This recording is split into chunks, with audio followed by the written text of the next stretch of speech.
TDGN is live at CTIA 2011. Hey, it's the Droid Guy here. We're going to take a look at the brand new Cadillac Cue that was announced this morning, and it's a cockpit integration system. Yeah, it's basically what we've got here is a seamless integration of the center stack, the cluster, and the steering wheel controls.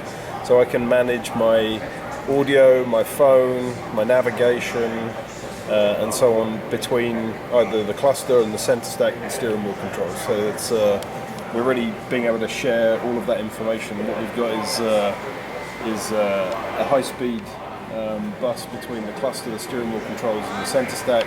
So we're sharing information between both sets of components, and the driver can access that information and that data through either the steering wheel or the center stack.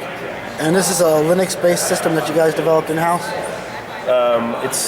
We've obviously been partnering with some suppliers, but we've developed all of we develop all the vehicle side software for it, and we've developed all of the HMI requirements and the graphics and the industrial design was all done internally. Awesome. Well, show it off. You said it's a capacitive touchscreen. It's the first one ever in a system like this? Yeah, first automotive application for a capacitive touchscreen.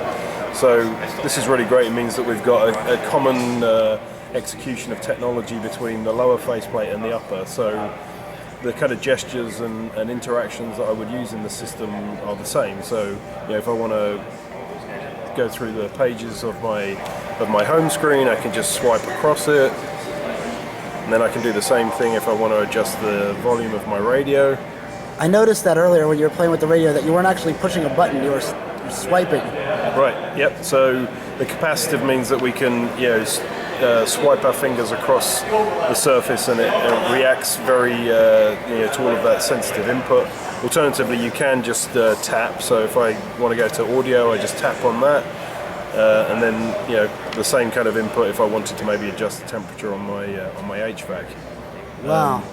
We've also, because it's capacitive gives us the opportunity to do this beautiful, clean, elegant execution. But it doesn't actually give you any tactile feedback because there are no moving buttons. So what we've added is a tactile feedback through what we call haptics. Oh, wow. So those are actuators in the back here, similar to what you would have seen on a device. But the advantage we have here is because you're not holding the device, it's actually an even richer experience. The haptic really feels like it's just that one point. I'll give you an example here. If we change to XM, if you press on that, I get a little pulse through the faceplate, and then we're also able to introduce different haptic profiles. So say I want to go through a list, I'm actually feeling little pulses. If you want to try that, you can. Oh, that is so cool. Another thing we've got is proximity sensing. So as you can see here, if I'm driving along, I can just see a plain screen. I've got no extra buttons or anything on there. When I want to go and use the system, I bring my hand in, more information comes up. I didn't touch it. It senses from 8 inches out from the screen, and that's really a nice feature. When I go to nav, I've got my full screen. When I take my hand away, I've got completely full screen map, except for my time and temp. So I'm driving along, I've got all of my 8 inches of my color display are being used for the map. Only when I want to go in then and either change my application or maybe go destination entry, that's when that information comes up. But when I don't need to use it, it cleans up the screen to be a full nav.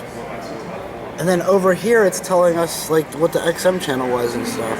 Yep. So that's what we were talking about with this kind of integrated cockpit experience. Because now I've got my map, I've got my full map on my center stack, but I'm still able to see my radio, my audio information in the cluster, and I can control that using my four-way controller. So I can look at my sources. I can I can change to FM. Or I can go to Pandora or internet radio, or I can go to my aux input. So that's all done using the the 5-way controller on the right-hand side of the steering wheel. Oh wow! And what's this one over here? That's actually rendering the map from the center stack into the cluster. So if I go to, if I was here and I had a route done, I can have my turn-by-turn navigation in the center, and I can see the map being rendered at the same time. in the cluster. From the settings, then I can also go in here and I can adjust the layout. So maybe I want to have a more traditional 3-gauge layout. So I've got my 3 gauges laid out like that. I can then further customize the information through here, so I can pick what I want through my driver information center. I can come back over here. And yeah, maybe I want my nav there. Oh, neat. Or I can have my traditional pointer, or I can have a digital speedo. And then when I come over to the right hand side, again I can control my audio, or I can go to my turn-by-turn nav, or I can have my phone. And then if I want to then place a phone call from here, I push select, and I can go in there and look at my recent calls or my phone contacts. All this can be done with your hands on the road, your hands on the wheel and your eyes on the road. And then on top of all of that, we've got natural language speech recognition, which is also another industry first.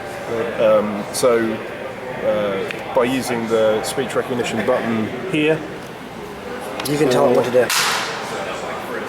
or also if I went to destination, you'll see that I've got a voice button there. I can just say, give me directions to San Diego Airport, and it will react to a very natural and intuitive way of speaking, rather than the industry norm of this very regimented and unnatural way of speaking. So when will we see this in Cadillacs? In 13 or? This is a model year 13, but it goes into production, and the first vehicle on sale with this will be in the first half of next year. Wow. 2012. Well, this is really great, man. Thank you very much.